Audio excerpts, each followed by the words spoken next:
I came across this magazine, a Jewish magazine, and started flipping through the pages. It was in the time of the Holocaust. There were many German soldiers. They all seemed to be very strong, very big, blonde hair, blue eyes, perfectly styled.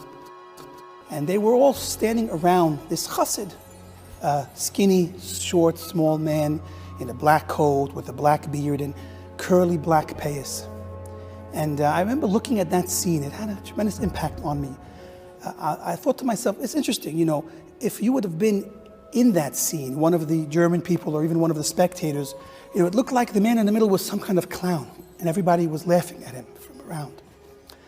But I said to myself, and it's interesting that this thought what came to me was, imagine from Hashem's perspective, who were the clowns and who was the man? And it is my belief that the man standing there, standing against all of what he had to go through, was that chassid in the middle with the curly payas. Looking at that chassid, I can honestly say that that's not what I would expect myself to look like.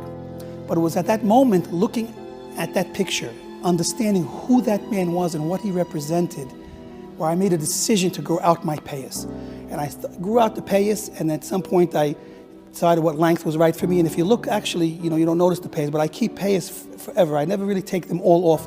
I decided to keep payas because of that magazine and that experience that I had then. And it's an interesting thing because, you know, when we talk about payas, so there is no obligation to have very long curly payas. But in a sense, beyond what's our obligation, those payas are a Jewish symbol, a symbol of who we are. We're different, we have a different look, and we have to understand and appreciate the beauty in that look.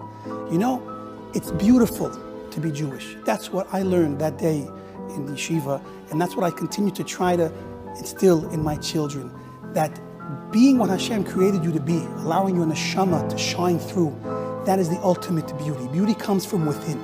It's not about what we show on the outside, but what is truly in our heart.